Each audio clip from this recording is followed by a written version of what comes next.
Well, I think that means we're live. Can you talk, Dave? Because you're probably closer to the microphone than I can. I think I'm a mute. What do you mean? I'm a mute. You're a mute. You can't be a mute. Mute. I'm on holiday, and I'm going to be hanging out with David. Congratulations. Yeah. I'm still kind of sick. And we're locked in a room together. That's right. Which is it's going to be a little unpleasant. Yeah. Hey, what can I say? Yeah. In any case, I'm going to put up a poll, and then I'm also going to put a link to your YouTube channel for those of you who are interested and want to go and check out what David does. And there's also is that copy there? Copy. Yep. My eyes are really bad because I don't have my eyes on right now. Your ocular device. Yes, I need an ocular device. All right, okay. So that's, you know how to do that, so you can do that, and I don't have to do it later on. Sweet. How's it going, Steely Sam? Steely Sam, I have a brother called Sam, by the way, if you're unaware. He's in Australia at the moment. Yeah, he is. Okay, we're going to do this. David, do you want to unplug me and lead us in? Okay. You are unplugged. And welcome to How to RPG. I am the host of this channel, but I will be painting for you today. So I'm Dave from DAVES.MINIFX, and we're working on a Raging Heroes miniature that I've blown up to a massive size. With the advantage of a 3D printer, I can do that. I actually forgot to bring the other. I actually printed out a standard size gaming miniature. So what this is because it's actually, I think they're about 38mm or something. This is the Dungeons and Dragons size. So this is just because I wanted to paint something bigger. So I've blown it up. But I'll bring it to the next stream. And I'll probably also be doing this on my Instagram as well. Maybe possibly even over the weekend. So if you're only watching it on here, you will see chunks of it further forward. But if you want to come over to my Instagram, there's a link on my YouTube channel. And that's where I can stream live and continue painting. And I'll be painting all sorts of things, but this will be one of the other things I'm painting because I'll be doing continuations on, because 1 hour a day is just not enough to get this thing done to a standard that I like. So yeah.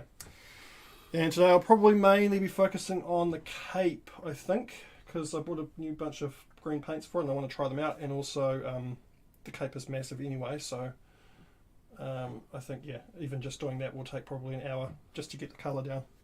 So yeah.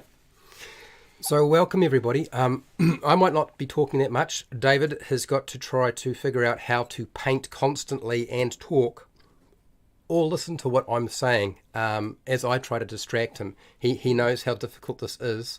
So it's going to be interesting how we've done this before. I have ADHD, by the way, so yeah, that's why it's difficult. But in saying that, I hardly listen to Fred when I'm not streaming, so it's going to be really difficult anyway. So hello, how are you going, Square Peg? And yes, welcome to the stream.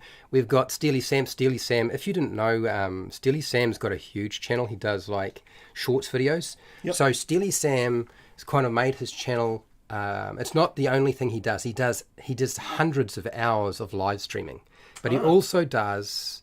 And I don't know if he still does it, but I'm pretty sure he used to do like one shorts video every single day.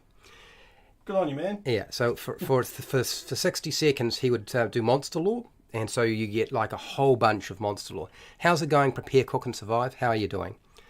So yeah, the thing I like about Steely Sam is he has embraced the concept of doing everything. He does shorts, he does huge long live streams. It is a huge channel for a Dungeons and Dragons or RPG channel. Steely, it's a huge channel for that. I know you're laughing, but he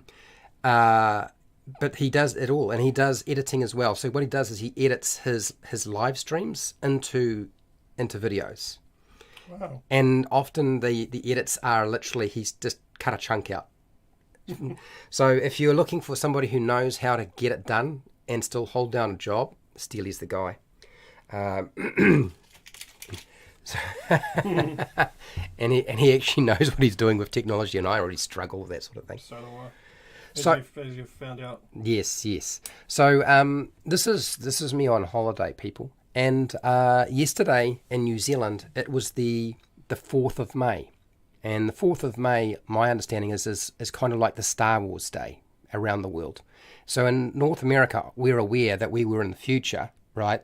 But for those of you in North America, it is the 4th of May, correct? And I thought it would be cool to be able to talk about Star Wars because... We get 2 days of it. Yeah. Well, I don't know about... Yeah, I suppose we get 2 days of it. Because we did it yesterday. Yeah. That's true. Yes, that was. Yeah, the force is strong with New Zealand. Well, I was thinking about all the dramas that you were having yesterday. Oh, the force was not with me. No, man. No. Your head was about to pop off. It was. Yeah. I was getting so frustrated. So I thought it would be cool to kind of talk about Star Wars because today's kind of our Star Wars day every week. Every Friday we watch Bad Batch and Mandalorian. Yeah. Well, it was Bad Batch, now it's Bad Batch and a bit of Mandalorian season 3 as well. Yeah. So we won't give away spoilers for any of that stuff. No. But we will kind of talk about stuff because I've got a few notes here in front of me that we can talk about stuff because you, I guess both of us love talking about Star Wars. Yeah. Yeah. The good and the bad. Yes, it's like that. I guess depends whether you're talking about the films or the TV series, though. Really. Yeah. I mean, before this we were watching. We watched a bit of the She-Hulk, and I liked the first episode, but the rest of it was going downhill. Yep. I think the credits were starting to drive me a little bit nuts. 7 minutes of credits, yeah. Yeah, breaking the fourth wall. I think breaking the fourth wall actually made it worse for me. Yeah, they broke it way too far. Yeah. And also, they cancelled the show after that. Yeah. Well, it was too expensive. It shouldn't have been a TV series. It should have been a movie. Yeah. Anyway, but we were watching... Film Festival Cannes short movie. We watched Obi-Wan Kenobi, the TV series. Yes, Yep. And looks like they might be doing another one. Oh, okay. Season 2. I wish they'd just do a movie and be done with it. Because it needs the money, so a movie you can actually throw money at. The streaming TV series don't really work that way, and it's not. Mandalorian's got a pretty serious budget. Yeah, that was movie quality, man. Yeah, but you make a movie and then you can put it onto streaming anyway. So it's not. It's not like you're not going to have it as content for streaming as it is. But it's also giving more depth and being able to unwrap a lot more. In the movie, you can't really. You can only unwrap so much. In an hour and a half, or in this case, most of the time, it's now 3 hours long.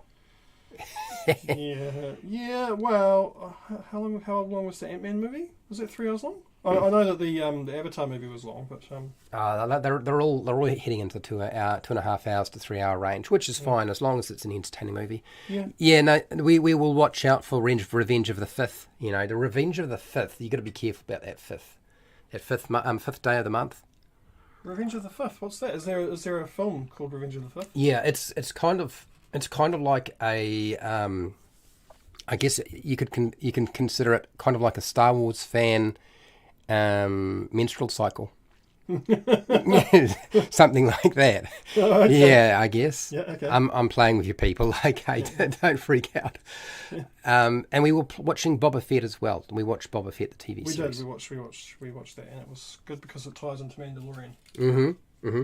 So I actually wanted to do a couple of shout outs to people who are running projects for the tiny fraction of my audience that are currently watching David painting this miniature. What green are you using? I am using Misfits Green by Scale 75. Okay, cool. It's their fantasy and games range. Okay. Which I only found just recently on Mighty Ape, so I don't know how new that range is, but okay. Yeah, I thought I'd give them a try. Cool. I'll let you keep doing this. I wanted to shout out to a creator called Indostructo Boy. He is making a Vagabonds tabletop role-playing game like every single person under the sun. Every cat, dog, YouTuber and content creator or video creator or blog creator. Everybody's making a tabletop RPG. And he needs people to fund this thing on his Kickstarter. You do actually get the completed PDF for the game system, which is not obvious from the Kickstarter, I discovered. I was like, so I get everything. I get all of the stuff before the final product, but I don't seem to get the final product. But no, you do actually get the final product. Oh, wow. It's hidden in a one sentence partway through the entire read or brief. So it's a little hard to find, and it's not bullet pointed in the tiers that you pay for. So that doesn't help as well. But yeah, go and support that guy so he can make that game. the more people who make games, the more chance that I might be able to convince Taryn to send me his role-playing game when it's finished, so I can demonstrate it on my channel and make characters with it, which could be fun. That's anything to increase the bookshelf. I need to make some space. Increase the bookshelf. Yeah, well, I've only got 3 shelves covered in books, right? We can fill that up a bit more. It can be done. Yeah. Hello, Dungeons and Chronics. How are you? What do we got here? I didn't even bother watching the Last Jedi. However, I've really enjoyed Andor. Yes, now we're going to watch Andor hopefully at some point. Yeah, highly doubtful. Probably not. We will run out of time. 3 weeks and I'm off to that. Yeah. Probably not. But you can watch it, and I will watch it wherever I am. Yeah, exactly. And I will watch Andor with Mum because me and Mum have already decided that I'm isolated enough as it is, and I need to socialise a bit more. And we'll probably go to some movies because that's sort of my thing. It's what I do with my mum is go and see movies. So yeah, we can hang out and do that. Yeah. So I'm looking forward to Andor. I've enjoyed The Mandalorian. The Book of Boba Fett was odd. It was odd. I'm just going to say that. It was funny though. It was funny. It was funny. It was funny. Yeah. It was definitely funny. Yeah, maybe when it wasn't supposed to be funny, but it definitely was funny. Yeah. Had the fire when you have not been around. Okay, I'm not sure what the fire is. Was there a fire? Who had a fire? We're talking about a fire. I don't understand. So yeah, I just wanted to mention he's building that RPG and he needs help with that Kickstarter. So if you can support him, great. If you can't, you can't. But I just wanted to just shout it out for the 6 people currently watching. Just so you know. Maybe somebody else will rewatch this. Are you trying to insult me? No. I'm not trying to insult you. Only 6 people want to watch this is what happens when when we do painting streams, man. Even when it's just me, it's never been a big, huge collection of people, and that's all right. That's fine. I've also got my own tabletop role playing game. You remember I did that first draft for Mazes and Monstrosities? Yes. I was going to call it Mazes and Monsters. But the problem with calling it Mazes and Monsters is there's a movie and a book about it, and I thought that somebody might get upset. And since they clearly the book and the movie is completely uninformed and a incredibly poor depiction of Dungeons and Dragons and the satanic panic around Dungeons and Dragons, I thought that none of those people would take the joke very well if I did that. Oh, so I thought people get upset about everything. Yeah. So I decided it was probably better to just go with Mazes and Monstrosities. It's still a placeholder as a name, but yeah, it's free. You can download it from my Patreon. Go check it out. It's designed to be super simple and easy to run, and I need to know if it doesn't work and what needs to be made easier so that you can play it with a 5-year-old, you can play it with a new person, and it will allow you to get them to transition into a full-blown version of Dungeons and Dragons. That's what its ultimate goal is to get them playing either Dungeons and Dragons or some other fantasy game, but primarily for those of you who want to play D&D, but 5 is just too much.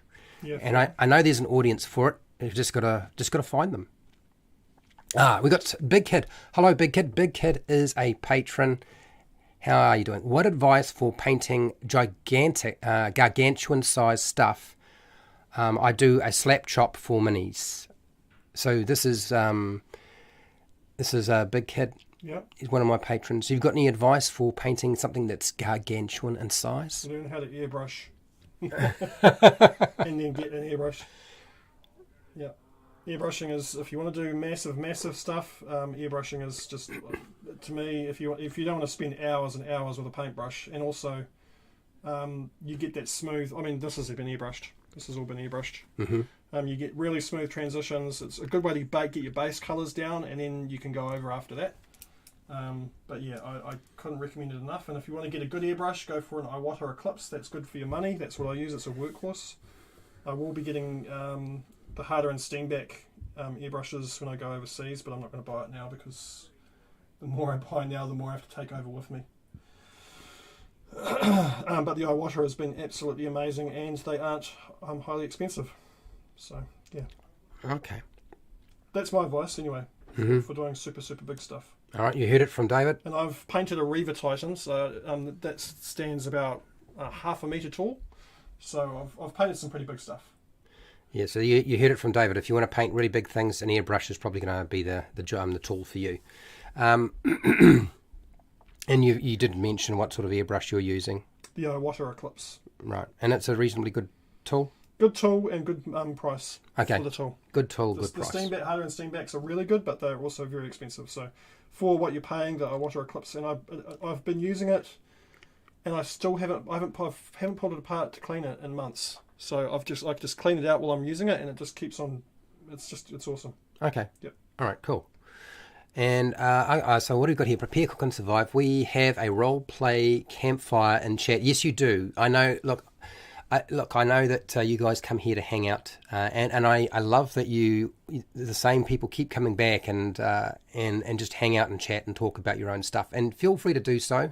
Of course, that will distract me and confuse me, but that's never stopped you from doing it. And if anything, I feel like that's generally been a the whole point. Well, I mean that's kind. I think it's fair enough. Fred's trying to distract me, so I think you guys should try and distract him and see if you can put him right up. Yeah. So you reckon DC started it? The Dragon Turtle is just about finished printing. Loot Studios Dragon Turtle. Yeah. Airbrush, man, big time. Airbrush. If you paint it with a paintbrush, good luck. I've seen that thing. If you've painted it at the full scale that they have it at, which is absolutely freaking monstrous because it is a castle. It's a turtle with a giant castle on its back. It's humongous. I've seen it in Discord. Yep. It's basically like a Titan. It's like a Titan, really. Mm-hmm. So yeah, I can't think of any other way to do something that size easily. Mm. Can I just push this back into alignment? I don't know if this is going to help, but yep, there we go. So I managed to shift the camera, as you noticed, so that you can actually work on it in a bit more comfort compared to last time. Do you remember what chaos it was? You got sore wrists and hands and so forth last time. I just couldn't paint anything properly. Yeah. It was just impossible. But do you know for those of you who don't know, I have a shelf that has my main camera, the 6K camera, on a slider, and above my monitor, my computer monitor. And so what I've done is I've taken a small tripod, a really small one, put the webcam on it, stuck it to the shelf by closing the legs around the shelf so that it points down, and then I've stuck blue tack in place so that it will actually line itself up properly. Oh my gosh. Yeah, if you bump into that, disaster will befall us. Okay. Yeah. I have no idea what will go down. Or it might just randomly come unstuck and fall off because that's blue tack for you. Yeah. So Big Kid, so the print is in full scale. You've got to be kidding. You do. Oh man, you are going to have so much fun painting that with a paintbrush. It's amusing. It sure is. Mm-hmm. So Loot Studio have ads on YouTube for it. In my ads, don't know about you guys.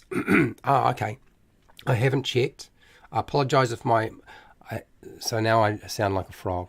I don't have. I thought you were a frog. No, I'm not a frog. No, you sound like one too. Yeah, thanks. There you go. No, I don't. I've seen they advertise a lot. They do advertise a lot. Loot Studios on everything. Mm-hmm. But yes, I actually haven't subscribed to them though because I just can't afford it. Yeah, right. It's that simple. Yeah. I've got a subscription to Raging Heroes, and that's pretty much as I can afford right now. So this is a Raging Heroes 3D printable file, right? So you do you get the file free or did you have to pay for it? No, I have to pay for the previous months. Right.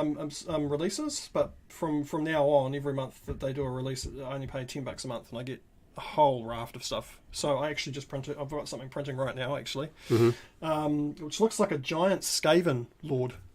Yeah. Do you want to paint some too? No, you do the painting. Yeah. Have you ever seen a live stream painting, Fred? No, I People have. stop and chat. That's what they do. I know. Just give me a break. Jesus. Okay. All right.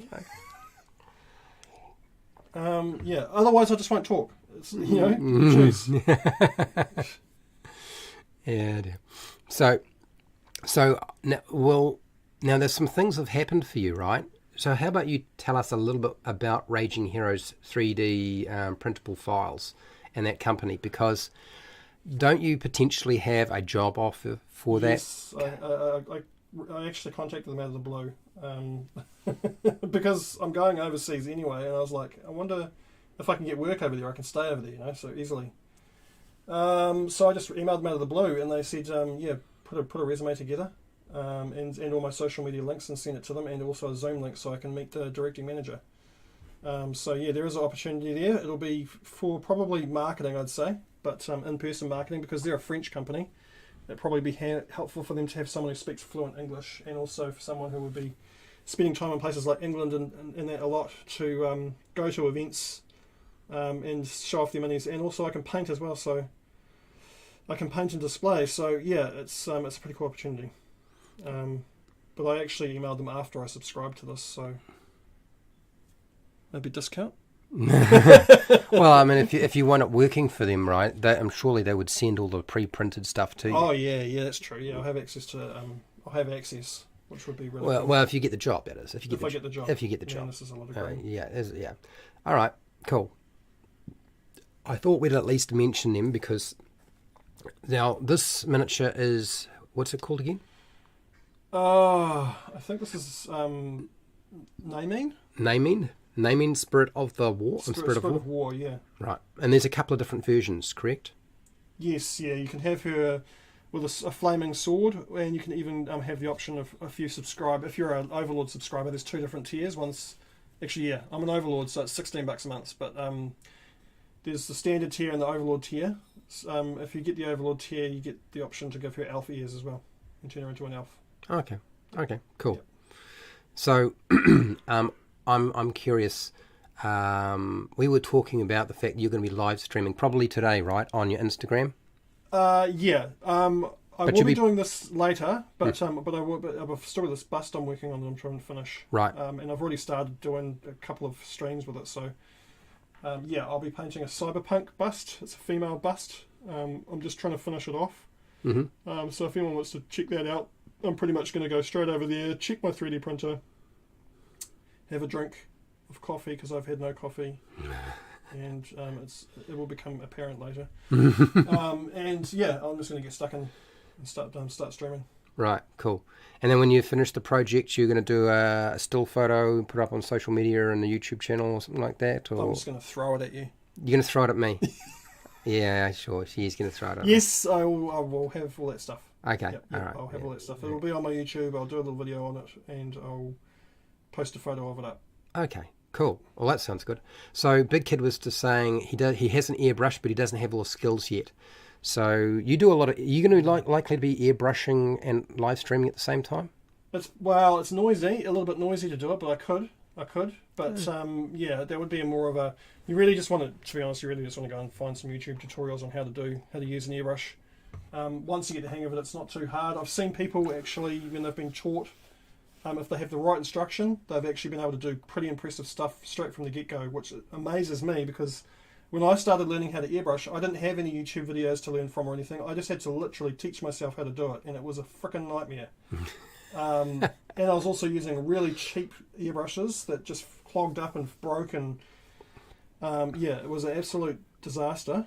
And now people have access. It's I've even noticed. I watched. What was it? I followed on Instagram. I followed the Warhammer festival that they had just recently, and to see just in the past few years, because of the pandemic, of course, how many people have gone from zero to becoming super pro painters in that amount of time, blows my mind.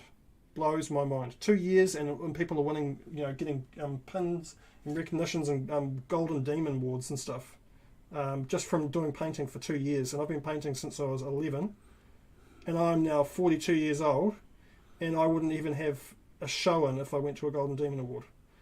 So, I wouldn't even win probably a commendation even, to be honest, because I don't paint the way they paint. I don't paint heavy metal style, with each highlighting absolutely everything, which that's not me. Right. So I'm assuming that you have a dim view of edge painting. I have a dim view of it because it's super unrealistic and it looks like cartoon. Right. It's super cartoony and but that's what Games Workshop want. And if you don't do what they want, then you aren't going to win an award, unfortunately. So that's how it works. That's how it works. It's not if you're a good painter or not. It's if you paint the way they want you to paint. Oh, okay. And also you have to use a Games Workshop miniature. Because if you don't, then you won't even get entered into the awards. Oh, I see. Cool. Because that Games you can't even convert from other miniatures. It has to be all Games Workshop. Right. Only. Yep. Yeah, I remember Games Workshop. This is part of the reason why I stopped playing. Is that one, they were expensive. Two, I didn't really get any friends, and three, their products were just so costly, and they have all these really strange sort of gatekeepy rules that they really weren't into. They were all about their product only, which I suppose makes sense, but they came off as being kind of asses. Well, it's just really elitist, and I don't know any other company that, well, maybe Wizards of the Coast. I don't know any other company that is so hard out, because when I saw, that's what I thought was interesting when I was seeing the issue with the OSL thing, whatever. I don't even know about it really, to be honest. because I don't follow that stuff. The OGL. The OGL. Yeah, but the with that, Ogle. Yeah, because Games Workshop have been like that always. Yeah. They have been, and they're very open about it. You either do it our way, or just go and do something else. It's just that simple. And I've found a lot of content creators that have worked for them have quit working for them for various reasons. Also being excluded or not able to paint other miniatures and stuff, and they've done it and been reprimanded for it. So it's pretty stink really. And they make this claim that they make the best miniatures in the world, which is rubbish. Because if you've got a Loot Studios subscription or Raging Heroes, and that's just the tip of the iceberg, there's so many sculptors out there that would absolutely run circles around the Warhammer stuff. Warhammer is not the be-all, end-all of everything. And you should be able to be creative, I think, Yeah. You should be able to, convert. I mean, should have seen the stuff that Fred was doing back then, of course, frowned upon, probably. Yes, they did. But it was revolutionary because it was completely... Mad. But the conversions were totally awesome. The Lizardmen, Space Marines, and just his Arnold Schwarzenegger Necrons. Just he thought outside the box. And some companies just seem to be able to only think two-dimensionally. Yeah. Really, it's about just promoting and keeping the competition away. Yep. So Dungeons and Chronics has a question for you, David. How did you get into painting miniatures? I know, it's funny. Warhammer, but also Fred actually got me introduced. Funnily enough, we were saying the stuff that we say about Warhammer, because Fred really got me into this stuff by introducing me to Warhammer. Yeah. Because we both used to play Warhammer. Fred started first, and we played like Fantasy Warhammer and Warhammer 40,000 and all that stuff. And then it was maybe for a few years actually. Mm-hmm. And then Fred was just like, you know what? This sucks. yeah. It was a bit like that. I'm not having a good time. I'm not, I'm not allowed to be Fred. No, well, in this hobby. Well, I just didn't have any friends. I just felt like I had all these boxes of unfinished miniatures, and I was spending gobs of money trying to get them done. And I didn't really feel like I was getting enough out of the whole process. Yeah. And that's really what I wanted. Is I wanted to build up my hobby and have a friend base that would that weren't just competitors who wanted to destroy me. Yeah. Yeah, and that doesn't really exist. So, but we actually played. Is it Hero Quest? Yes, as it a goes family. Right back when that was actually that was a Games Workshop product back then, wasn't it? Way back. Milton Bradley, but Games Workshop helped them with the sculpting and design of stuff. Okay. So it's this partial Games Workshop product. And then Space Marine, we've also played Space Marine. That helps sort of. I'm guessing that's Milton Bradley as well. That I believe it was Milton Bradley. Yes. Okay, but advised by Games Workshop because that's definitely one of their IPs. Yeah. They use their IP stuff there. Yes, that's what got me into Warhammer 40,000 because that's the doorway. Yeah. That was back then was the original gateway. Yeah. To Warhammer 40,000 was Space Crusade. And Space Hulk, we played Space Hulk. We did too, yeah. And I do believe. And Terminators? Yeah, I think we did have advanced Space Hulk or advanced Space Marine. Yep. But it was a totally different game, and I didn't like it that much. It was too weird. You had to journey through the organism. That's right. And when we looked at it, it just turned us off. It's like somebody had vomited all over the table. Do you remember? Yeah, you know? That's right. It was. Yeah, it's like somebody had actually chunded out all of the organs through their mouth and spilled it out onto the table. Oh, that's right. You must have ended up on like a Tyranid ship or something, eh? Yeah. And that's why it was you were actually in there like living ships, so you just ended up stuck inside this giant... Yeah. Yeah, an organism. Yeah, it was a bit weird.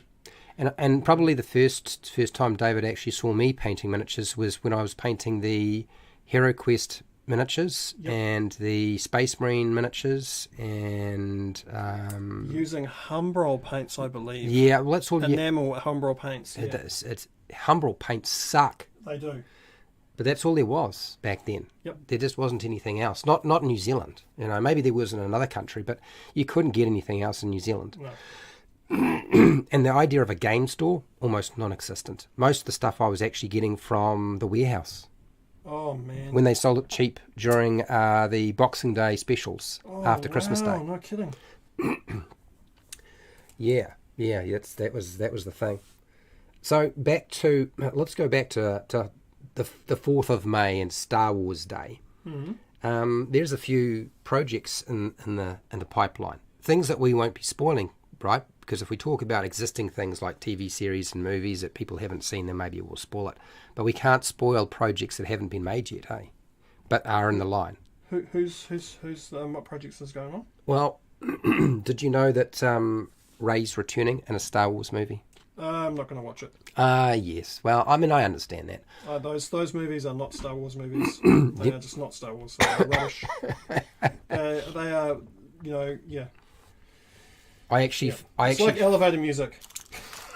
Well, I know you actually like the Force Awakens movie and stuff like that. It's all right. It's a rehash. Bollocks. It's a rehash. I thought, what's the point of remaking the original movies and calling them something different? Well, what's funny about Rey is I actually like the idea of the Rey character. I just think that Rey was done really badly. I think the whole thing was done really badly, but Rey isn't the actual problem. It's just that everything else is the problem. Mm-hmm. So, also not to mention that J.J. Abrams, his main goal for making those movies was to completely eradicate the prequel movies, which means Revenge of the Sith, which means Anakin Skywalker, who is one of my favourite all-time characters because he's so in depth in his pain and all that stuff when he became Darth Vader, it becomes non-existent. What is the actual point in that? It's Anyway, man, I can get passionate about that stuff. Yes, I know, and we probably will. We're going to actually, for those of you who be warned, I'm going to crack a lot of jokes, poke a lot of fun, add a lot of different things. I'm obviously going to get passionate about. David will get passionate for sure, but it's much worse than that because I have, as you know, no mercy. Even things I like, I will take the piss out of. So. I show no mercy, so be wary of where we're going with this. Who's making this movie then? Well, it's not we don't know because we don't know. Oh, Dave Filoni's making a Star Wars movie. That's right, he is, but we'll talk about that in a second. Let's get back to Rey. Okay, Rey's coming back, yeah. Yeah, Rey's coming back. I don't know why she's coming back, but yeah. Well, I suppose. Down the track, is it?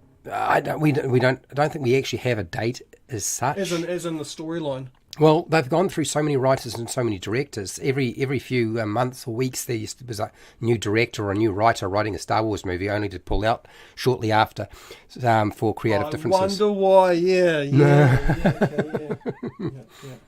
Go Disney! Kennedy. You're doing well. So Prepare, Cook and Survive says, same way, I got into the hobby. I also had a copy of White Dwarf.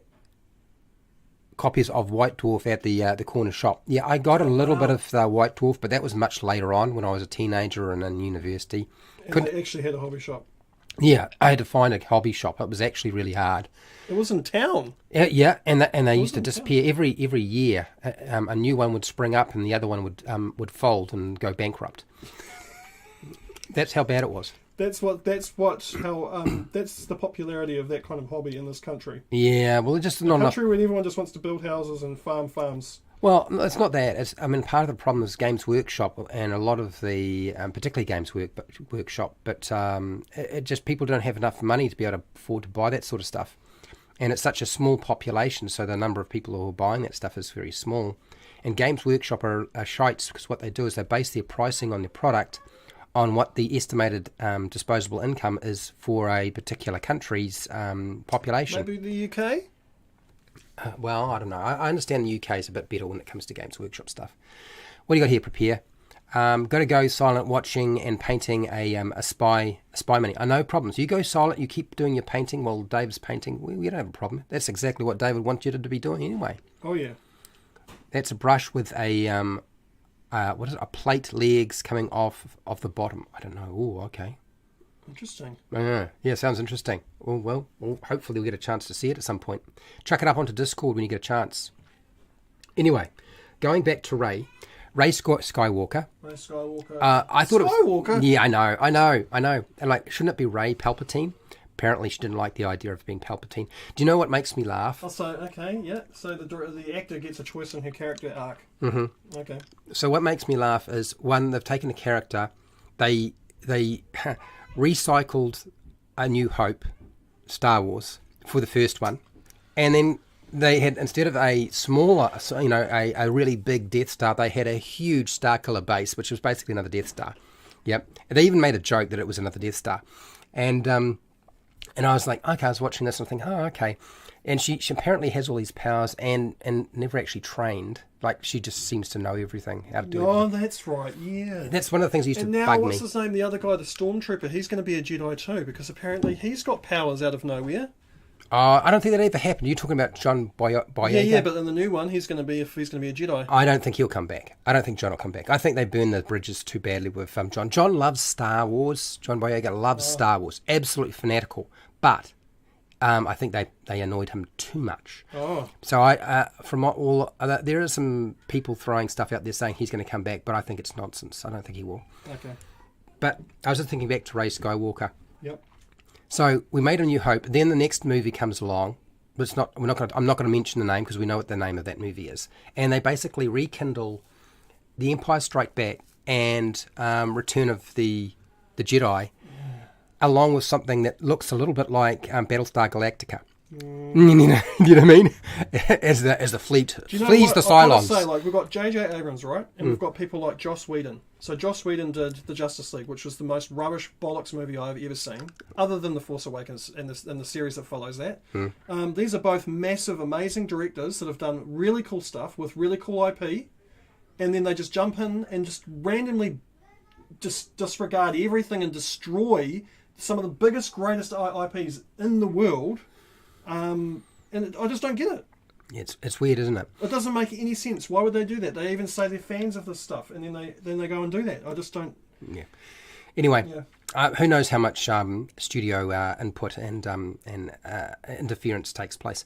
But what I find funny about Rey, because I like Daisy Ridley. I like the character. I just don't like the way the character's lazy. Do you know what I mean? They just haven't given her enough stuff to actually make her decent. They didn't give her a real story, really. No. They gave her... She just pops in there and she's Luke Skywalker Jr. That's exactly it. That's exactly what I was thinking. Do you know what makes me even laugh more about the whole thing is, you remember when Luke's got, oh no, it's my father is Darth Vader. Mm-hmm. Well, let's up the ante. Oh no, my grandfather is Palpatine. And unredeemable. Unredeemable, but I'm going to be a Skywalker and not a Palpatine. Yeah, because I don't want to be a Palpatine. Yeah, because I just choose that. Yeah, there's too many beats of the original movie were put into her character. It needed to be something else. I actually think it would have been better if she was just a complete unknown. Like, she wasn't related to anybody. There was no blood involved. It wasn't part of the family heritage or anything like that. Yeah. It would have been, I think, a better approach. Plus, actually planning out those 3 movies might have helped. But plus the also the antagonist who becomes what is he? Is it like a brother or something? I don't know what the heck it is. Is So he a lover whenever or lover or brother? A lover or a brother or something. Yeah, some weird Game of Thrones incest crap. A mother of a lover? Mother of a lover. So he comes. He's not even scary. He's not scary. He's some flippin' emo kid who's got a bad attitude, who's just got major flippin' daddy issues. And yeah, I mean, yeah, compare him to Darth Vader, I think not. No, not quite. But that's what they based everything around, is this rehash of hashing.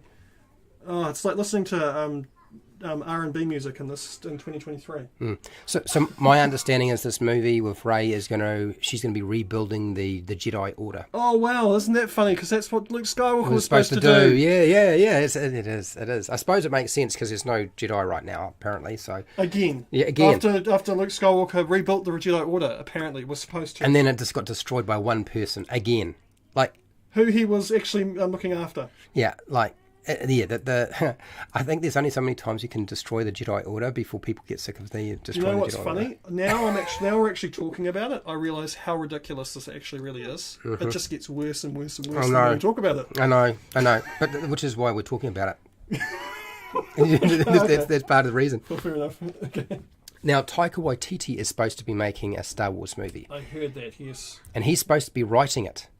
Which means danger, it's gonna be funny. danger, Will Robinson, danger, because a lot of people will love it and a lot of people will hate it. Yes. And I love Star Wars, but I also have to acknowledge that Star Wars fans some of them are insane. Yeah.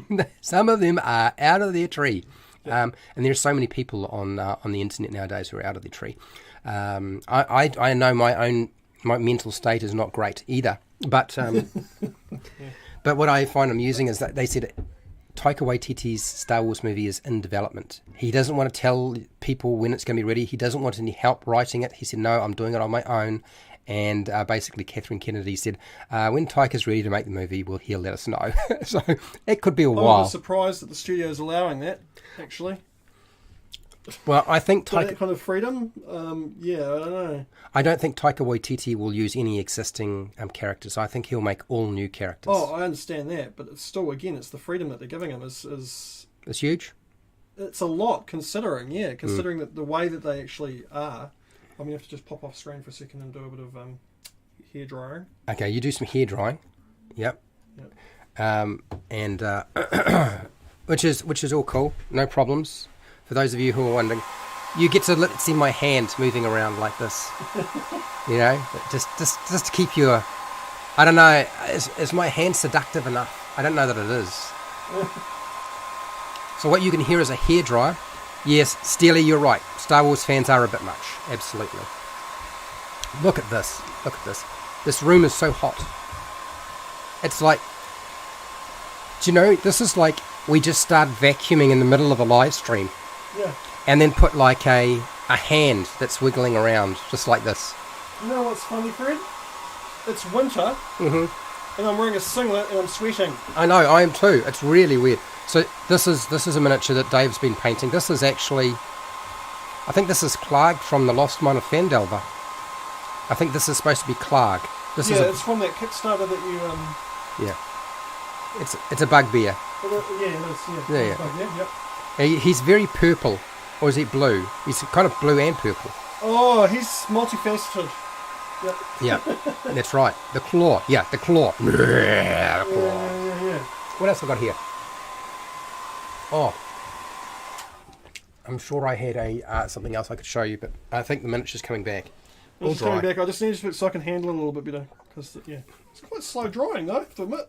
It's easy with the hairdryer on there. So. And it's so hot in here, you think it'd be drying on the brush. It's, in a way, that's a good thing. In another way, it's not. So Steely Sam likes my gorgeous hand, and apparently I'm the claw. I'm the claw. I've got my hand. I've got so 2 days ago. Tell him about your finger. Yeah, so 2 days ago, I think it's this finger here. You can see probably just there.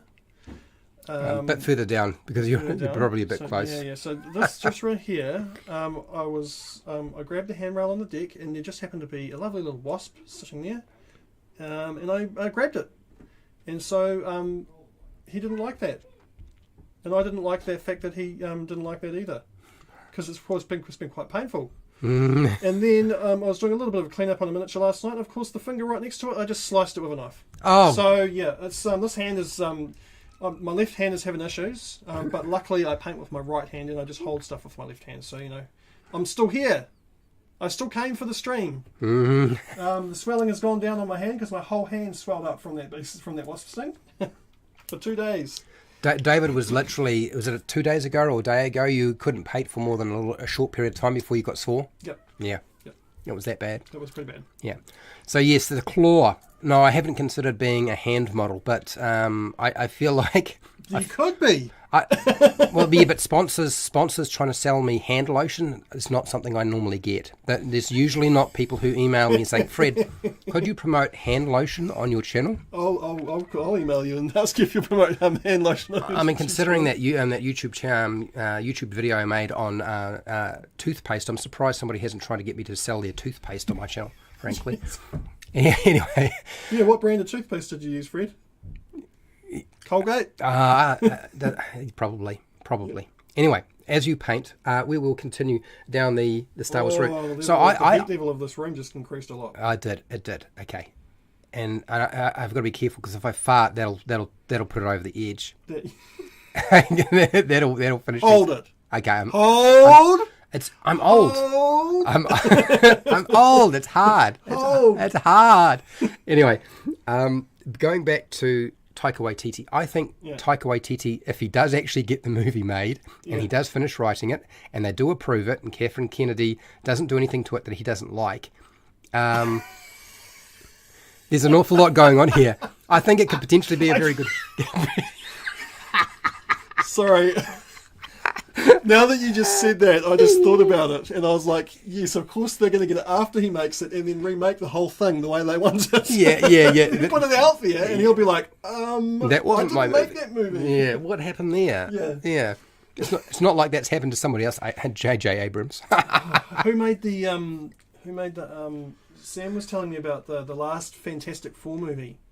It was an absolute flop. Yes. And it was a young guy who got his opportunity to make a movie. Yeah. He made a movie, and then the studios remade the whole movie, basically. Okay. And then when they put it out and everyone hated it, he said, I didn't even make that movie. That's not the movie I made. So, poor guy, what can I say? Well, yeah, I don't know. I don't know what it is, apparently. So, Taika Waititi is still in development. We might see a movie from this, we might not. Really depends on the stars aligning and potentially a miracle of some kind. Yeah, whether you'll like it or not, who knows? Again, let's get it made first. It actually has to get made before we can say anything. Yeah. I bet they've got a lot of stuff getting made. Dice Goblin J, hi, how are you, Dice Goblin J? Welcome to the live stream. So then I heard some wonderful news about Star Wars. Rian Johnson's trilogy has been canned. It's dead. It's not going to happen. So, which one did he direct one of the movies? Yes, Rian Johnson did the Last Jedi. Oh. Yeah. Excellent. I thought they fired him. No. Apparently they were going to get him to make 3 more movies after that. Wow, that is... Okay. And I was not looking forward to the possibility, frankly, because if Ryan's going to make a Star Wars movie, he needs to make it with characters that have no characters that are pre-existing, and they need to be completely new characters, so that if I don't like what he makes, I won't care. Yeah, that's a good point. Yeah. I think if he's got any restrictions on it, he's got to use a pre-existing character, which unfortunately Disney likes to do. Then it's going to be a problem. I actually would wish they would just stop going back to the trough and trying to feed until there's nothing left in the trough, and just make new characters. There's nothing left in the trough, Fred. Well, I mean, yeah. They destroyed the trough in 3 movies. They didn't do it in just 1 movie. They made 3 of them to destroy it. Yeah. So, wonderful news. Rian Johnson doesn't get to make any more Star Wars movies. Absolutely wonderful. Yeah, I'm not sad about that at all. No. Then there's Dawn of the Jedi, which is supposed to be we're just before the Jedi Order is formed. And it's going to be... Oh, the original Jedi Order? Yeah. Oh, okay, now that is interesting. Yeah, no, going right back in time. So is that the one Dave Filoni's making? No, this is James Mangold. James Mangold. What's he made? I know him. James Mangold has done things like Spider-Man. He's done a whole lot of stuff. He's actually pretty good, James. Okay. And I believe the idea is he would he would write it and direct it. So it seems to me that these directors are wanting to be the writers for their projects as well, rather than just being a director and having to take somebody else's script, which I actually think is a really good thing. I think it also makes sense. It does. It makes so much sense. Yeah. If you're going to make a Star Wars movie and you're going to make it your own, it needs to be your own. Like, even if you've got somebody helping you write it, it needs to be something that you creatively have, invested in. Yeah, exactly. Because there's a lot of risks. If you get the movie right and people like it, then you go down in history as being one of the best directors and writers of all time. Yep. But if it doesn't go down well and it's not a very good movie and they don't like it, then your career is destroyed. Unless you're J.J. Abrams. I don't know. I mean, Because he's still going to get movies. It's like Bryan Singer, who destroyed all of the X-Men. I know how you feel about always Bryan. go back to, Bryan Singer, my most hated director in the entire world. Okay, all right. Yeah, he's Brian's not on the good list if you hadn't figured it out, people. Not on my good list, anyway. Buckaroo Bonsai. I like the name. Buckaroo. There's a user here, Buckaroo Bonsai. Just use the Knights of the Republic video game. Writers for the basic story and scripts. Yeah, that's a cool game. Yeah. I mean, you could do that, but I don't think that writers for a video game are likely to wind up writing a movie, unless, of course, with the writer's strike. There's a writer's strike in North America, I believe. Is there? Yeah, They're probably getting annoyed with the fact that directors are writing all their movies. No, they just don't get paid well enough. They just can't survive. That's the industry, man. Which is ridiculous because they make so much money off these movies. The studios do, yeah. Yeah, and they just obviously they're undercutting their writers so much to pay for their actors, or they just want to keep their profit margins much higher than they are. They kind of got to share the money. Like they got to pay those people. A corporation taking advantage of their staff. Oh, that's so surprising. It is so strange. Yeah, weird. I mean, when has that ever happened in history? I mean, the almighty capitalist God. Nothing can be wrong with that. No. Yeah. I'm not suggesting communism, by the way, people. If you're thinking that was the case, it's not the case at all. But yes, there's an indication that maybe that's not working very well. But also, all the best for the writers. Yeah, because they need to get paid a bit more. Dice Goblin, do you guys like Bluey? Who's Bluey? I don't know who Bluey is. You have to explain to me who Bluey is. I'm not versed in all Star Wars knowledge. I'm not an expert in the field. I just like it. Is Bluey in Star Wars? I don't know. Bluey. I feel like, is Bluey like a dinosaur, a blue dinosaur rather than a purple one? Do we?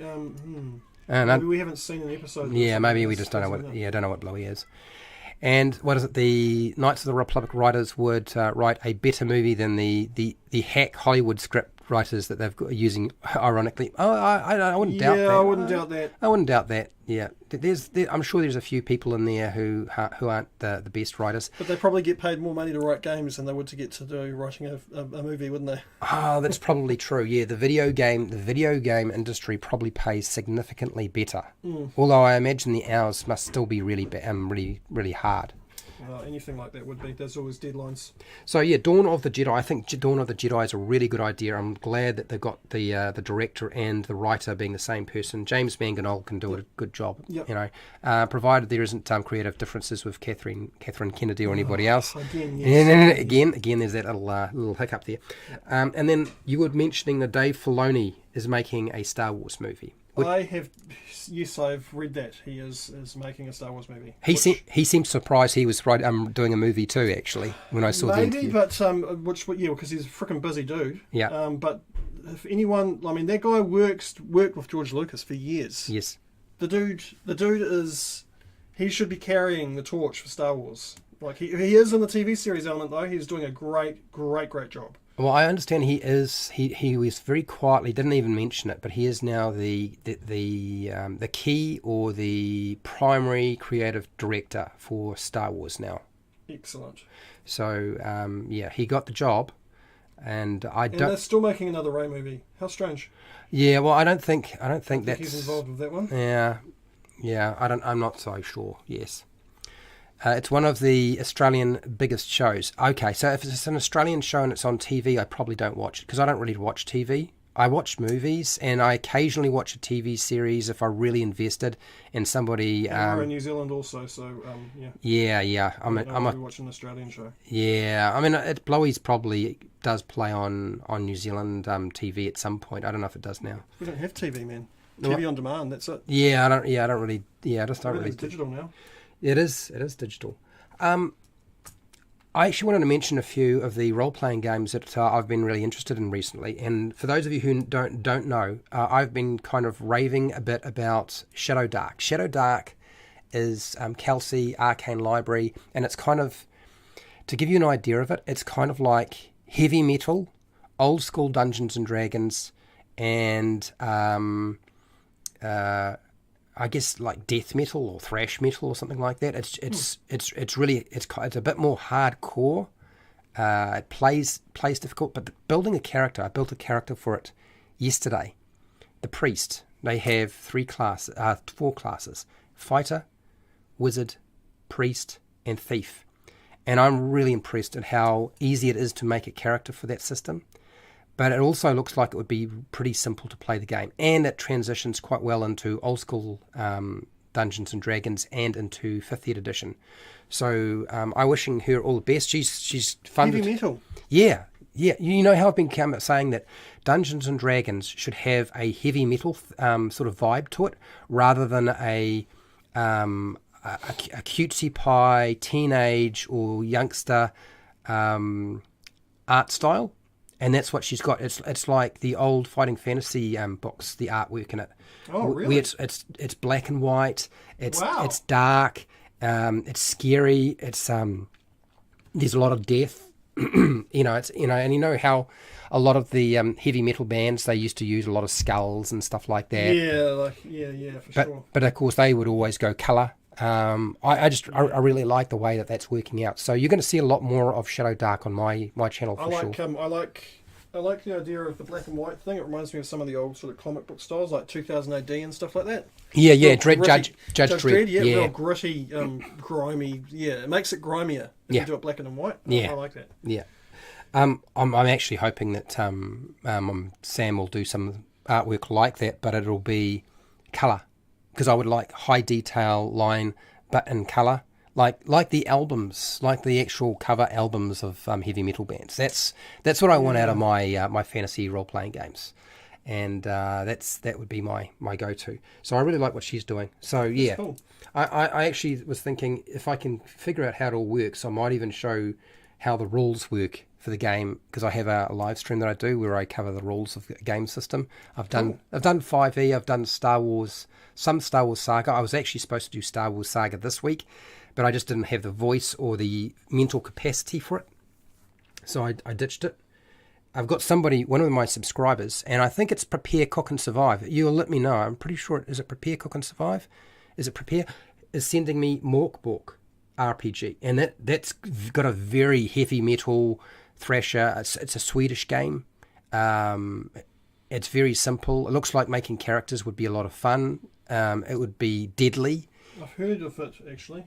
Talked about in the Warhammer, actually, in the Warhammer community, it's been talked about. Right.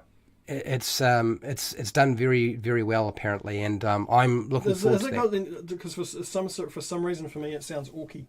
Yeah, it's got a black and yellow cover, and it kind of looks like your adventurer or your hero is in the middle of having their skin ripped off. I guess that's the impression I get. Yeah, so it's Morkbork getting delivered to me tomorrow. So it is Prepare, Cook and Survive. So cool. Prepare, Cook and Survive had offered to send me Morkbork, and I said absolutely, and I will review it and I will make characters for it. Cool. I'm happy to do that. Sounds good. Happy to do that. And if it's not a PDF, I can actually spend more time looking at it, which means it's more likely to happen. Because as you know, my eyes are garbage. Well, I know your eyes struggle too, but mine are pretty bad. Yeah. Buckaroo Bonsai, what do you got here? Heavy metal artist artwork would be incredible. I would be more like Warhammer RPG in an art than cartoony modern. Yeah. So for me, even elements of Warhammer 40k and Warhammer Fantasy still are a little bit cartoony. Do you know what I mean? It doesn't quite have that real feel. It's If you do, it's there's dark. some artists in 40k that I follow, but he's done a lot of Horus Heresy stuff as well, actually. John Blanche. Okay. John Blanche is one of the he's one of the art guys for Warhammer. And he, I thought I opened it yesterday. Oh, it's not coming out. It's not a good. It's going to just come out. It's going to explode. Okay. I need a pin or something. You need a pin. Let me just look between. Yeah, John Blanche's artwork is really cool. It's real. Geez, you'd almost think like Pink Floyd, The Wall type of sort of artwork. It's really, really fluid and very sketchy. I don't really have anything, and I got this. I don't know if this is going to help. It probably won't go deep enough. It doesn't need to go too deep. Okay, try that. And I think everybody's gone, so we can open the door. Okay, cool. Okay, I'm gonna open the door, and I'm gonna go look for a decent pin, while you talk about Warhammer fantasy art and heavy metal artwork, because it seems to be where we're going. So prepare, cook, and survive. You're going to send that Mork book on Tuesday, because it's a bank holiday. Sounds great. So when I come back from my holiday, probably about 2 or 3 months from now, when it finally arrives in New Zealand, because my postal system here in New Zealand is garbage, I'll finally be able to show it off to people, do a review, make some characters.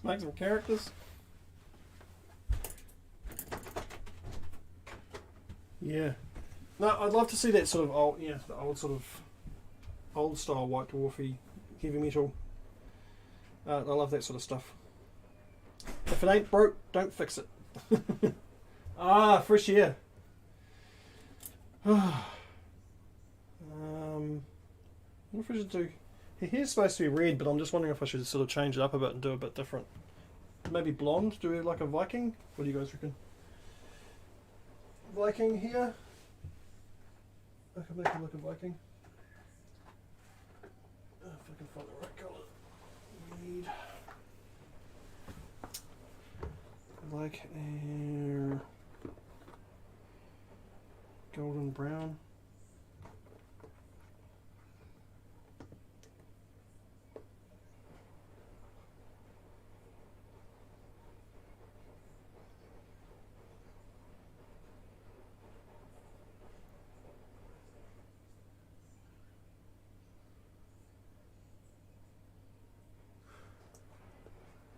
Oh, yeah, well, anything would be an upgrade, wouldn't it? Yeah, thanks. Yeah, there's a cool miniature, eh? It's not its actual size. It's actually, this is way bigger than the actual... I printed it a lot bigger for painting purposes. Also because when it prints out, it's one miniature. Like the whole thing is one piece. So you can't glue it together and paint things individually, which is a little bit of a bummer. Which is definitely making it a bit difficult to paint. But... man, they make some great miniatures, they do. It's really cool. Where is that colour? Yellow ochre. There we go.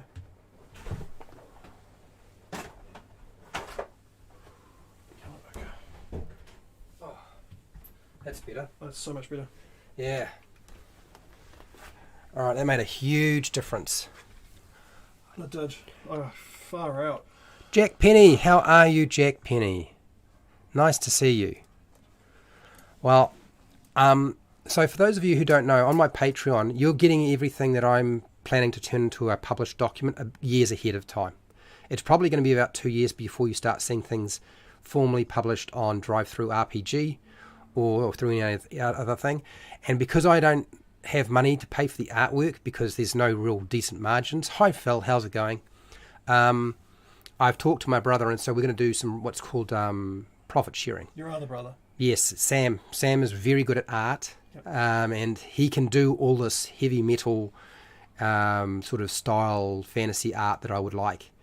And I've just got to nail down what it's going to kind of look like. He's become a bit lazy with it lately, though, because he just relies on AI now. Well, he's not going to be able to use AI because the blowback on AI is you just can't get the books to go onto a site now. Oh, yeah, that's right. I forgot about that. But I remember talking to my brother about the AI art, and he said the AI art is nice, but it's actually more useful as a concept drawing tool for an artist, actually, so that he doesn't have to spend hours and hours drawing the same thing over and over again with different variations. Yes, that's exactly right. Yeah, it is a concept.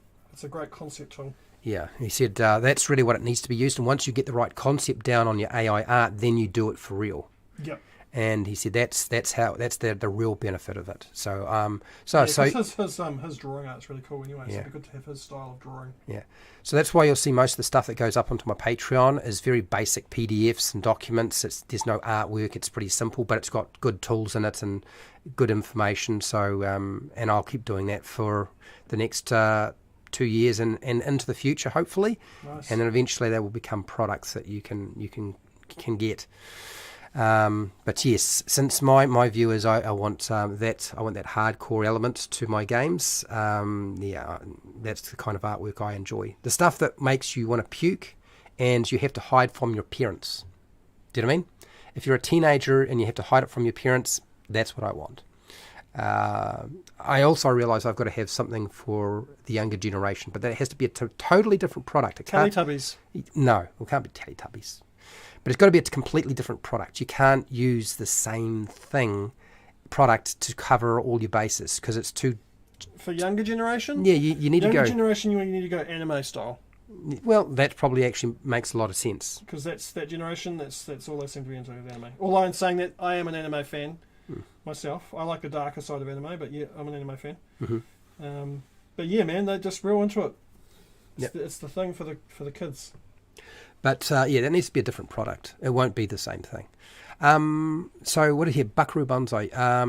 Cricky, Aussie, Tribute, Quip. I don't know. Even Larry Elmore. Yeah, Larry Elmore. I've got some of his art and books here, actually. Keith Parkinson. Yep. Jeff Easley's artwork, which whom Wizards of the Coast Hasbro snubbed by removing his signature from the movie poster. Yeah, they're not really good at acknowledging anybody, though. They're really bad at doing that. They take out people's names and they just put their own name, their company name there instead. What? Well, they very rarely do they mention Dave Arneson or Gary Gygax, who originally created the game. So Jack, it definitely is. It's a beautiful miniature, and by the time David is finished, not Sam, that's the other brother. By the time David is finished, it'll look amazing. I know, because I've seen his work. You've seen some of his stuff. I'll put it up on shorts on my channel. And the desperate hoped that people will go and check out Dave's channel, and then he will actually make more videos. Yeah. I can't believe that I had 50 subscribers and I was able to live stream, and now I can't. Yeah. When I'm ready to live stream and do stuff, I can't do it. Yeah, and it's just frozen as well. When it comes to subscribers, it just ain't going anywhere. Well, hopefully your Instagram will drive people to YouTube so you can get it back up there again. I hope so. I hope so too. But anyway, you still got Instagram for now. Yeah, and it's all right. Streaming on Instagram's supposed to be all right. Yeah, you can still put photos up there, and you can still put shorts videos and edited videos. Yeah, it's funny actually. It's quite similar, a little bit. Yeah, it's very similar. It's very similar to YouTube. Yeah. Dungeons and Chronicles, running some errands. Hopefully I'll catch up if I don't see you guys later. No problems. Cool, man. Totally understand. Yeah, thanks for coming. So, I was going to mention that. Mork Bork. Definitely. Mork Bork. Yeah, Shadow Dark. Really looking for... There's a new game being developed by Kobold Press. I really like Kobold Press. I've got a lot of their books. They've got 4 monster books. The Tome of Beasts 1, 2, and 3, and the Creature Codex. And I would say that there's varying levels of quality in that. But they're making a game system. And they've decided to call it Tales of a Valiant RPG. The problem is with Tales of the Valiant RPG is it's basically a clone, which is fine. Everybody's making clones of 5e, but it doesn't do anything particularly great. If I was going to play 5e or Tales of the Valiant, I'd probably just go and play 5e because I've already got the books. Do you know what I mean? It seems like I almost wonder whether this whole issue and this whole debacle or whatever you want to call it, scandal or whatever, with Dungeons and Dragons was almost purposeful because it's started a whole thing where people are creating new games. It's like all of this all these new games are coming from everywhere. Yeah. Yeah, It's a new era. yeah, it is. But then again, era. I mean, I've been encouraging people to write role-playing games ever since that all happened. Yeah. You know, the more that they make, as far as I'm concerned, the more competition Hasbro has to contend with. Yep. Good luck. I know they're a giant, so trying to compete with them is pretty impossible, but it's still worth a shot. It's trying to compete with Games Workshop as well. It's pretty hard. Hey, without talking too much about what happened in the movie, what did you think of that Dungeons and Dragons movie? Because we went and saw it with Mum. Oh man, it was good. Yeah, it was. It was so good. It was I loved that movie. Absolutely, the whole thing. It was, everything about it was great. Yeah, I had a great time. I was laughing most of the time. So it reminds me of playing Dungeons and Dragons, to be honest, which is what I would expect from a true-hearted Dungeons and Dragons film to be like. And yet it's a disaster. It cost $150 million to make. Its marketing was $150 million. And it needs to make at least $300 million worldwide to actually break even. Do you know how much it's made so far? It doesn't matter. It just doesn't matter. It's going to wind up being a cult film for sure. But it's just not going to make the money it needs to at the box office. A lot of movies now at box office aren't making that much money. Yeah. Like John Wick and stuff. That big movie, it's not really breaking even either. I thought John Wick had broken even. It certainly made more money than the last one, but I don't know how much it cost to make. They cost a lot of money to make. Did it? Oh, yeah. Well, I know there's a lot of movies out there that are really good that aren't doing great. But anyway, yeah. Just that movie it's just under $200 million so far worldwide. And it's coming to the end of its run. It was released at the wrong time. It should have been released during the school holidays in North America and as close to possible as to the school holidays in other countries, because that's how you get. That's a studio clock up. That is. Yeah. Because the marketing team should have did the same thing with the Shazam movie. But also too they did. The Shazam should have been released during the school holidays. And the other thing is, the boycott on the D&D movie has hurt them really, really badly. You know, everybody that actually sucks, because you guys everyone who boycotts that stuff is going to miss out.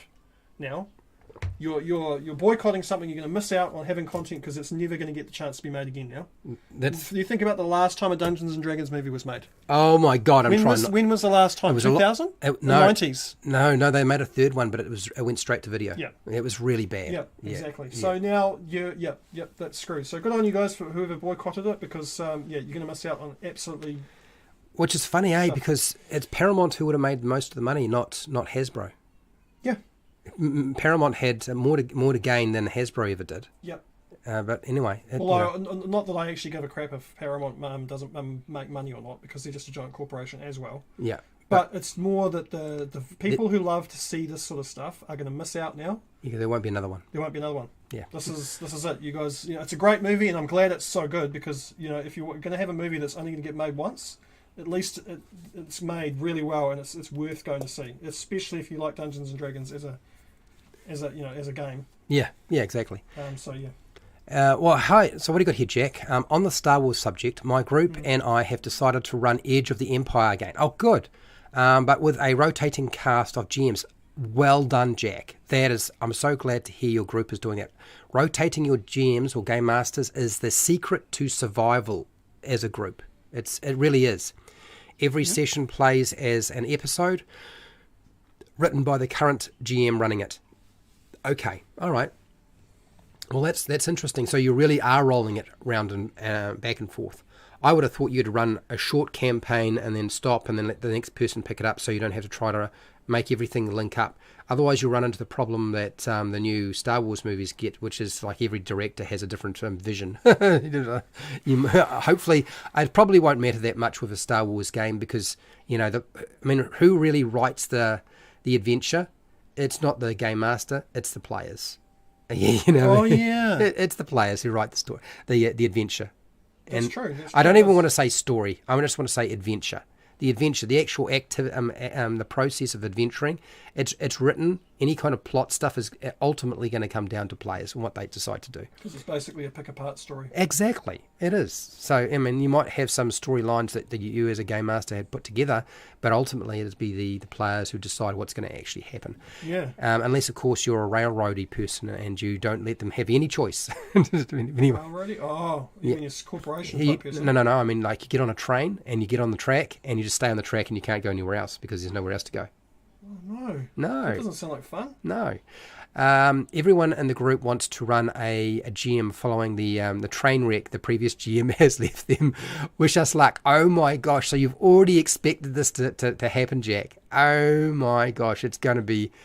Well, they are adventurous, aren't they? Your group has got balls the size of...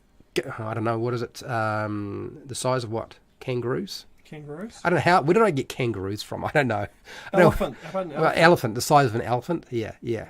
Elephant. That's a big Yeah. thing. Yeah. Balls of steel. Balls of steel. Or if Superman's we nuts. can go away from a male appendage and we can say just the gutsy. They've got gutsy. lots of guts. Yeah, lots Yeah, of guts. There's guts everywhere. Die Hard. Yeah, die hard guts. Yeah, die hard. Oh, now hang on. We went back to the male thing again. Well done.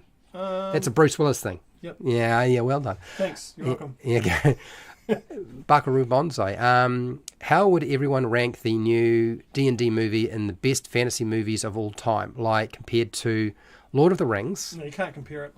Well, it's a different style. It's just they're so not different. Yeah. It's not even able to be compared. Excalibur, Nah. Dragon Slayer, Conan. That's the first one, I'm assuming, not the second one. Pirates of the Caribbean. Yes, it's fantasy. I actually think you've left out the Dark Crystal and you've left out the Labyrinth. I feel like those need and Legend, but with Tom Cruise. Yeah. I think Is those there are another Legend? Yeah. There's Legend was he's dealing with I think it was he's dealing with. Is there a Legend without Tom Cruise in it? No, there's a movie called Legend with Tom Cruise in it. Yeah, no, I've seen it. Yeah, that's the one I was saying. That would fall into one of the best fantasy adventures, I think. And Yeah. And then obviously the Wizard of Oz, the original Wizard of Oz that they made. Yeah. The original movie. I think that also too falls into the realm of being like. You may be able to compare it to Pirates of the Caribbean, possibly, because it's got that funny element. But I think it's too different. They're all their own thing, Yeah. but they're all cult. They're all. And I don't mean like cult as in worshipping Satan. For those of you who are concerned about that, no.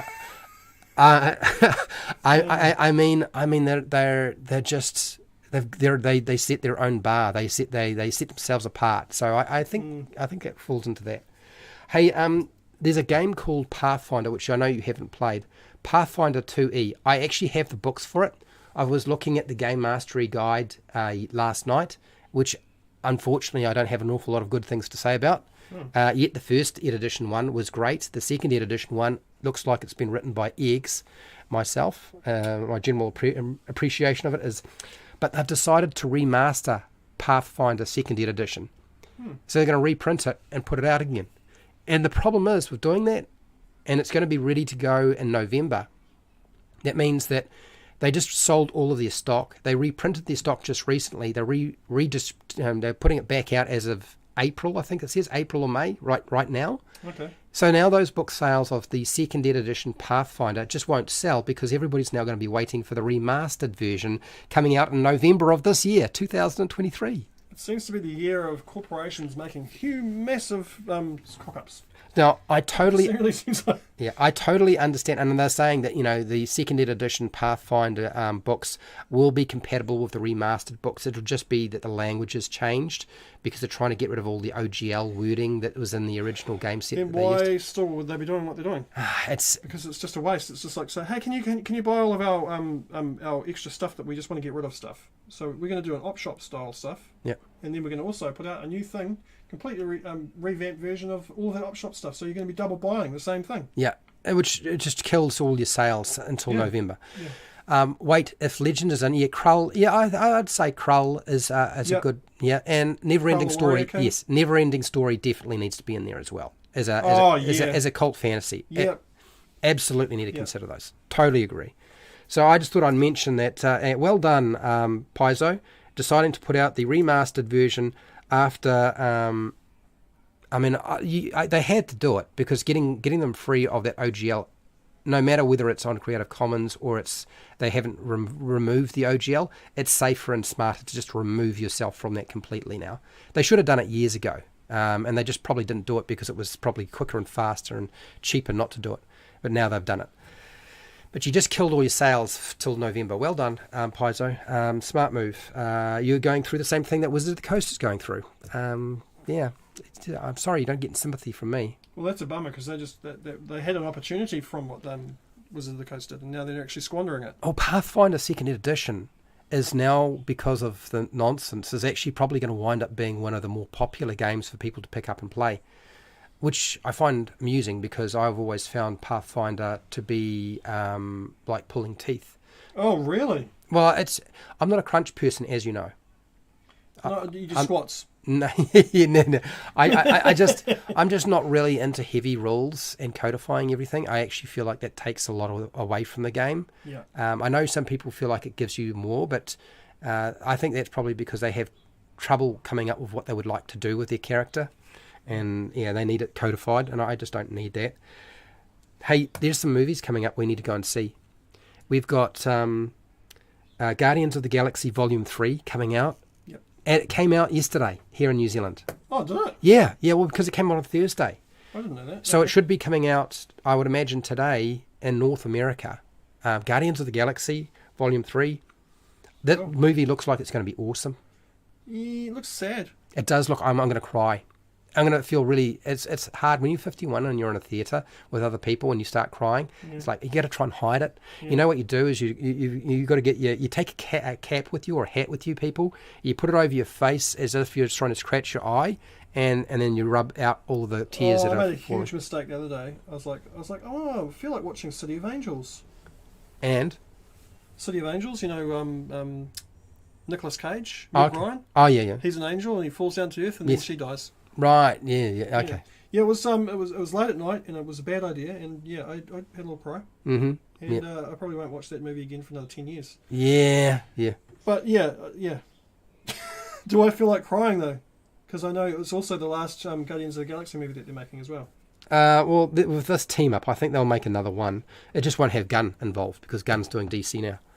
And then we've got the Fast X movie coming out, which is heavy. There's so many stars in that thing. I've seen that movie. Yeah, and it must be so expensive to make. It's going to have to make so much money to cover its cost. Honestly, when Paul Walker died, I lost all interest in Fast and Furious. I'm still concerned that they might send a car into space again. What if they send a car to Mars? I actually couldn't finish watching that movie, so I never got to that point. So I couldn't watch it. It was too crap. I just realised that maybe what they'll do with Fast X. With Fast X, they're bringing Paul Walker's character back in with CGI again. Yeah. Again, using his brothers. It's like, dude, let the man rest in peace. I'd heard that they were going to bring back Gal Gadot. Her character had died. Isn't she busy enough? I think everybody who's died in this thing has wound up coming back. It's like... Well, you can't bring Paul Walker back because he actually did die. So I just think let it go, man. Yeah. He's gone. Like that's it. It's not going to happen. No. It's coming back. And so, yeah, it kind of puts me off. Kind of want to watch it because, I remember when I watched the one where he did actually, when I knew he died, was in Fast and Furious 7. I was like crying because of the end of it. Mm-hmm. And then I just couldn't watch anymore. Mm-hmm. I just couldn't watch anymore after that. What's the colour on the hair? Ochre. Ochre. Okay. All right, cool. So... Yellow ochre. Do you know what might happen? Maybe with Fast X, maybe the decision is with Fast X is they'll go back in time. Like, Back to the Future. They'll get up to 88 miles an hour, have a lightning storm. Now, that would be called a remake. Now Back to the Future. Back to Fast X. Instead of where they are now, they're going to go travel back in time, and instead of Paul Walker taking up the job of trying to get they're going to change him for a different character so they can yeah. And then there'll be another 10 movies. Yeah, that's right. Yeah, they like, okay. And they'll call it Furious and the Fast. Oh, they'll call it something. I got furious while I was driving fast. Or what about the Fast... Episode 1. What about the Fast Furies? No, not the Fast Furies. Yeah, that would be great! The Furious Furies. Or The Fury Fast. The Fury Fast, Fast and Fury. The Fast and the Fury. Fury, isn't fluffy Fury. Yeah. Yeah, that Fury. Yeah, exactly, yeah. It'd be like Care Bears driving around in hot cars. Yes, that's awesome. yeah, we want that. Rainbows and hot cars. Anyway, we really have come to the end. We've gone over the hour. So let me just have a look at chat here because I've been waffling a lot. We've been making a lot of jokes. So like we've had very passionate about some topics as well. I apologise. Yeah. I get very passionate about how Star Wars was ruined. I can't help it. So what do you got here, Buckaroo Bonsai? I'm running Pathfinder 2E, the campaign Kingmaker. Yes, I've played part of Kingmaker. Set up, yes, the Reign of Winter. I am familiar with those, yes. What do you got here, Jack? Spending a lot of time, a lot of my youth playing 3 and 3.5. I'm surprised I moved to 4E and not Pathfinder. What a shame. I've played version 3.5, 4E and Pathfinder, and frankly I did not enjoy moving from 3.5 to 4E, and then even going from 3.5 to Pathfinder. I would have just preferred to play 3.5. It's weird. It just, yeah, at this point now I just want to go less codified. Savage Worlds fan here. You are a Savage Worlds. People do mention Savage Worlds to me, but I'm not going to do Savage. If somebody sends me the book, then maybe I'll do Savage Worlds, but I just not going to happen. What about this? Like I've seen people playing this Lord of the Rings games and stuff. Like, not the Warhammer one. Like this, they've got their own game. Yeah. So what do you got here? A car to Mars, like at the end of Repo Man with Emilio Estevez from the 80s. That would be cool. Savage Worlds Rifts and Supers. Look, so AJ Pickett is doing a lot of stuff around Palladium Games, and I believe isn't that Rifts? Or am I got it wrong? I don't know. Maybe I got it wrong. Yeah, travelling back to 2000 and street racing again. Yeah, maybe they travel back in time so they can actually do street racing rather than saving the world from planet-destroying stuff. Yeah. Mm.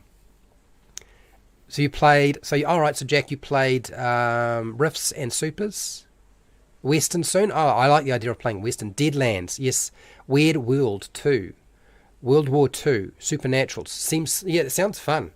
Hey, I'm just trying to remember. Let me get in here. You keep talking. I'm just going to check some stuff here. Because you're going to finish off and go take a break and have some food, right? And probably have coffee. Oh, no, coffee. Yeah, that's right. Yep. I should be able to get passionate again. I can't ride on that Star Wars thing forever. Yeah, no. For my energy levels. Let's grab this.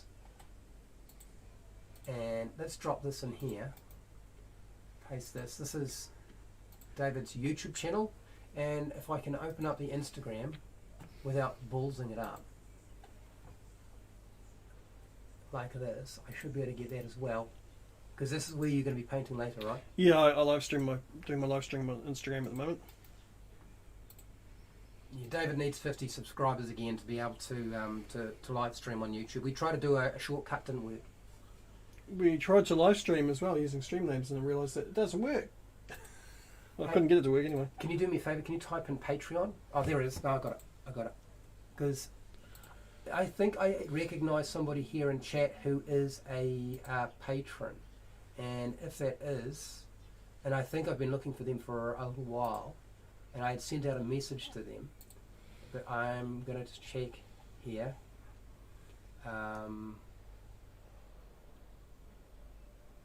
Is it the person I thought it was? Maybe it isn't. I thought I'd spotted somebody who was in chat right now.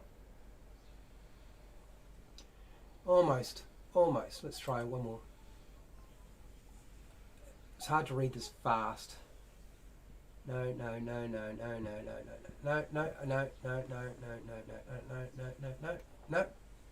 it all right. Well, I think this is a good time for us to end. And if you want to hang out, where are they going to find you, David? Instagram is where you can find me. I'm doing live stuff. And about how long? In about an hour probably. I'll be painting a bust though. And I will be doing some on this actually on my Instagram at some point. I might take it home with me actually because on the weekend I can do it. Just to get it. It's just I can spend more time on it and I actually feel a little bit more comfortable on my own desk.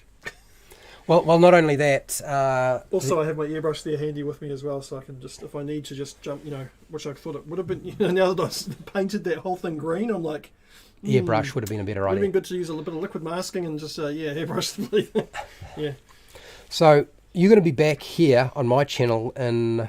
You're going to take... Days? Yeah, it's 3 days, isn't it, really? Because you're going to take off Saturday, Sunday, and be back on Monday in New Zealand. Yep. So, for those of you, that would be Sunday in North America, I believe, because we're 1 day ahead of you. And in Europe, actually. They're behind us as well. And yeah, oh, that's true. And you'll let us know what you'll be painting on the Monday, whether it's this miniature or something else. If you want to see, because Fred said to me, this is very funny. Fred said to me, because I was like, I'd like to paint something on my... Yeah, you can paint whatever you want. I was like, okay, I'm going to paint this. And he was like, yeah, maybe you should paint some monsters, Yeah, I did say you should paint some monsters. You should paint some monsters. You You can paint whatever you want, but you need to paint... I think you should paint some monsters. And I was like, I don't want to paint monsters. He's like, but you probably should paint monsters. So I 3D printed a great big monster. Oh my god. Okay. So it looks a bit like a rat thing. Mm-hmm. I don't really know how to describe it, to be in all honesty. So if you want, I could bring that in. If you guys want me to, instead of seeing me just paint a human, I can bring in this rat lord, Skaven looking whatever it is. It's not Warhammer, so it's not Skaven, but yeah. If you want to see me paint a big ass monster, say so, and I will bring it. Well, okay. I will bring it. Well, if you send me a picture, I can ask them. Yeah, I'll send Fred a picture, and he'll show you guys. And if you guys would rather see that, I am more than happy to paint it. It's a cool looking thing. Might even be easier for me to paint, to be honest. Right. Now that I think about it, start doing this thing. We've still got the dire troll that you haven't finished with multiple heads. There's a diatribe. Fred's the reason why Fred wants me to paint monsters is actually he doesn't want me to paint monsters. He wants me to paint his miniatures, so he doesn't have to paint them. So it's very frustrating because I know this is exactly what he's doing. He's like, no, you should paint monsters. What he's actually saying is, can you please paint my miniatures because I just don't paint anymore. And I want them painted on my shelf. Yeah, it's true. It's true. It's the actual truth. I'm an arsehole. It's very true. Yeah. Hey, thank you to everybody who came in and hung out with us today. Thank you to my patrons. Thank you to everybody who was talking to us in chat. A big thank you to Prepare, Cook and Survive and Jack Penny and who else was there? Dungeons and Chronics. Bush, can you... Click the button at the bottom there so I can see who's actually down the bottom. See there? No, that's the Chrome. Hit the Chrome button so I can see actually who was here. Buckaroo Bonsai, and was there some other people who were in here chatting a lot. There, we had Jack as well. Yeah, I remember Dice Goblin was here. Yeah. Hey, thank you for taking part in the poll, chatting with us. Steely Sam was here. That was great having Steely Sam here. Yep. So big, huge thank you to everybody. We will be back in about 3 days to continue talking shit and David painting miniatures. Hopefully some of my own. But you never know. Highly doubtful. Yeah. Highly doubtful. So wherever you are in the world, whether it's the morning, the afternoon, the night, or the wee early morning, or some other planet, please look after yourself, your family, and your friends. Be nice to your neighbours as long as they're not zombies. If they are, shoot them in the head. Okay. And until next time, keep rolling those 20s. I'm going to type in.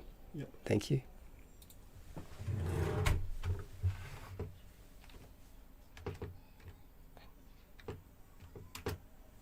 Man, your keyboard is I know it's fading.